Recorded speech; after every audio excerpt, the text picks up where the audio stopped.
네, 오늘 첫 번째 도착한 역은 중동 붐인데요. 네, 하창한 본부장님 모셨습니다. 어서 오십시오. 네, 안녕하십니까. 중동에서 모래바람이 확 밀려오면서 그렇죠? 좋은 수주 소식이 확 들려왔는데 네네. 현대건설이 생각보다 보통 1조, 2조 이렇게 조 단위 수주가 나와도 굉장히 크다고 그러는데 네네. 6조가 넘는 수주를 받았다는 거예요. 아미랄 프로젝트라고 하는데 네네. 이 내용이 뭔지 또 현대건설 오늘 주가 흐름까지 좀 설명해 주세요. 네, 일단은 다들 아시겠지만 6.5조에 달하는 수주 금액입니다. 사실상 올해 이렇게 큰 규모의 또 건설 쪽에서 수주 잔고가 나온 적은 없기 때문에 사실상 굉장히 좀 큰 기대가 됐다라고 보시면 좋을 것 같고, 사우디아라비아 주베일 지역에 이제 화학 제품을 생산하는 복합 단지를 건설하는 공사다라고 보시면 좋을 것 같습니다. 이게 이제 아람코와 프랑스의 토탈이라는 회사가 이제 합작해서 만든 법인이 사업주라고 보시면 좋을 것 같고요. 그다음에 일단은 패키지를 계속 더하는 부분이기 때문에 사실상 추가적인 이런 움직임들도 나올 수 있는 상황입니다. 그래서 어떻게 보면 현대건설에게는 정말 긍정적인 수주 바람이 됐고, 사실상 국내 건설이 그렇게까지 좋지는 못하잖아요. 그래서 길을 해외에서 잡아갔어야 되는 상황인데 이렇게 상반기에 어쨌든 거의 하반기 이제 시작하는 이 시점에 좋은 수주가 나와서 상당히 좀 긍정적이다라고 보시면 좋을 것 같고, 그다음에 지금 플랜트 수주 잔고도 지금 한 11.6조거든요. 그러니까 오늘 나왔던 주말에 나왔던 이 수주량이 정말 엄청나게 크다라는 것들을 좀 확인해 보실 수 있을 것 같고, 그러니까 이게 금액 자체가 워낙 크다 보니까 사실상 이 현대건설의 시가가 10%대 이상으로 시작을 했죠. 그래서 장중에 15%대까지 급등이 나왔는데 사실 좀 더 갈 수 있지 않을까라는 기대감이 있었거든요. 근데 건설기계 쪽에서 낙폭이 차익들이 나오기 시작을 하면서 이제 건설주도 좀 눌렸다라고 보시면 좋을 것 같고, 이게 사업 기간 자체가 짧지는 않습니다. 그러다 보니까 이게 중장기적으로 반영을 한다라고 했을 때 현대건설이라는 큰 주식이 이제 15%나 상승을 했고, 또 이제 저점 라인에서 움직이다가 급등이 나온 거기 때문에 단기적으로 최근에 좀 매수하셨던 분들 같은 경우 큰 수익이 또 난 상태라는 말이죠. 그래서 그런 부분에서의 좀 수익 실현이 나오지 않았나라고 보고 있고, 그다음에 일단 24년부터 리포트를 보시면 건축이나 주택 부분에 대한 매출 흐름은 하향 기조가 될 것이다라는 얘기가 있는 상황이거든요. 그러니까 그런 부분들을 지금 해외 부분으로 채워나가 줬어야 되는 상황이다 보니까 그런 부분에서 좀 빠르게 차익 매물들이 나온 것이 아닌가라고 판단을 하고 있습니다. 네, 지난번에 이제 건설이나 건설기계 얘기할 때도 우리가 우크라이나 너무 재건만 보지 말고 이렇게 중동이나 네옴시티나 이쪽도 이슈가 된다고 했는데요. 현대건설이 사우디에서 대규모 수주를 받아냈고요. 말씀하신 것처럼 국내 건설은 안 좋으니까 결국 이제 해외 수주를 하고 해외 플랜트를 받는 업체가 중요한데 기존의 다른 업체들도 올해 좀 수주를 받은 게 있습니까? 있기는 있습니다만 이게 수주액 자체가 좀 하락이 되어 있는 상황입니다. 좀 수치적인 부분들을 좀 소개를 해드리면, 일단 상반기 수주액이 88억 달러로 전년 대비했을 때는 약 23% 정도 감소를 한 상황이고, 전체적으로. 네, 전체적으로. 그다음에 정부가 올해 수주 목표가 350억 달러거든요. 최근에 300억 달러 이상은 유지가 됐었는데 사실상 이게 좀 잘 진행이 될 수 있을까라는 물음표가 최근에 좀 나오고 있는 상황이고, 그다음에 이제 두산 에너빌리티가 카자흐스탄에서 복합 화력 발전소를 수주를 했었죠. 이게 이제 올 초에 1조 1,500억 원 수준이었고, 또 삼성물산이 이제 대만에서 수주한 게 7,500억 원, 그리고 쌍용건설이 이제 두바이에서 받은 것들을 수주를 했는데 금액들이 대부분 1조가 안 됩니다. 근데 이제 이번에 현대건설이 6.5조나 받았기 때문에 굉장히 좀 큰 상황이고, 대신에 이제 대우건설은 좀 수주가 굉장히 좀 좋았거든요. 리비아라든지 나이지리아에서 수주 잭팟이 나왔고, 1분기 수주 잔고량이 작년 동기간 대비했을 때 56%나 상승을 나왔기 때문에 수주 잔고들은 굉장히 좀 좋아지고 있는 상황이다라는 부분들에서 지난 2월부터 조 단위 수주들을 계속적으로 좀 받아왔기 때문에 거기에 따른 좀 추가 수주 목표도 나올 수 있는 상황입니다. 그래서 건설주들 중에서도 사실상 전체적인 캐파는 줄었지만 기업별로 조금 차별화는 생길 수가 있다. 그래서 지금 현대건설도 사실상 좋은 흐름으로 가게 됐고, 이제 대우건설도 좋은 상황이기 때문에 수주 잔고가 좋은 쪽은 그래도 좀 매력적으로 보실 수 있지 않을까라는 생각입니다. 네, 현대건설이 이제 잭팟을 터뜨렸고요. 근데 자막에 잭폿이라고 되어 있는데, 잭팟이 아니라 잭폿이 맞는 얘기랍니다. 한글사랑 해야 됩니다. 방송 보시는 분들이 쟤네들은 왜 잭팟을 잘못 치나 그러시면 안 되고요. 잭폿이 맞습니다. 오. 한국어도 어려워. 그러니까 외국인들이 한국어 배우기 진짜 어려울 것 같아요. 그죠? 맞아요. 어쨌든 잭폿이든 네. 잭팟이든 그쵸. 기업들이 이제 이렇게 수주를 많이 받으면 좋고요. 다만 이제 산업을 볼 때는 사실 업황을 봐야 되는데 맞습니다. 지금 뭐 2차 전지는 전기차가 워낙 좋고 그런 네네. 거잖아요.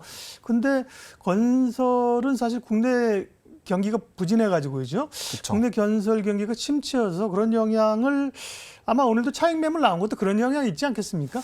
맞습니다. 네. 아무래도 다들 뭐 부동산 쪽에서 워낙 지금 가격적인 부분들 또 금리가 일단은 변동이 좀 심했기 때문에 네. 해당 부분에서 수요가 상당 부분 많이 떨어져 있던 상황이고 그러다 보니까 이제 뭐 분양이라든지 이런 부분도 좀 잘 진행이 안 됐었죠. 그러다 보니까 이제 건설이 중지된 이런 좀 건물들도 많이 있는 상황이고 그래서 그런 것들이 해소가 되기 위해서는 상당히 좀 좋아져야 되는데 아직까지도 조금 불안한 상황은 유지가 되고 있습니다. 사실상 작년 뭐 1분기, 2분기, 3분기 때는 이런 뭐 건설량이라든지 수주량도 상당히 좀 늘어났었던 상황인데 이게 이제 지난 4분기부터 계속적으로 하향세가 나타나고 있어서 일단 이 부분이 좀 돌아서는지를 봐야 될 것 같고요. 그다음에 올 1분기 국내 건설공사 계약 규모도 6.3%로 감소를 했습니다. 사실상 수요가 좀 잘 나와줘야 되는데 그러지 못하다 보니까 전방위적으로 좀 힘든 상황이고요.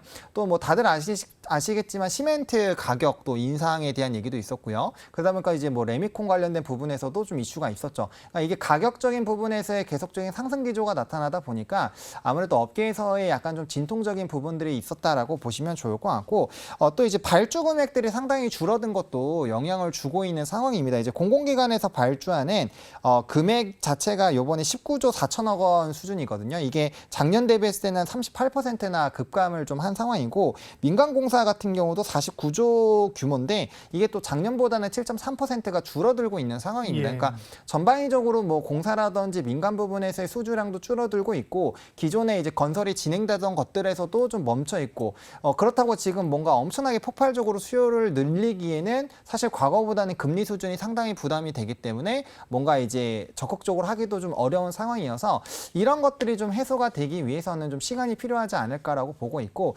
사실상 인구가 급감하는 것도 결국에는 이제 이런 주택에 대한 건물에 대한 부분에서도 약간의 해석들을 좀 다르게 하거든요. 물론 뭐 잘 나가는 이런 좀 수요가 굉장히 많은 쪽에 대한 부분에서는 뭐 가격 변동이 크게 뭐 오히려 더 상승하는 흐름들이 나타날 수 있지만 전방위적으로 출산율이 이렇게 계속 줄어든다라고 한다면 결국에는 공실 부분이 많이 생길 수밖에 없지 않나 이런 얘기들도 있기 때문에 네. 결국엔 이런 복합적으로 생각을 했을 때는 과연 국내가 계속 좋을 수 있을까에 대한 좀 물음표는 많이 생길 수 있는 상황이다라고 정리를 드리겠습니다. 결국 건설주는 이제 국내 모멘텀보다는 해외 모멘텀을 봐야 된다는 말씀이시고요. 네, 그래서 맞습니다. 현대건설도 사실 이번에 수주 얘기 전에도 현대건설을 그런 점에서 네. 해외 모멘텀으로 보자는 분들은 많았는데요.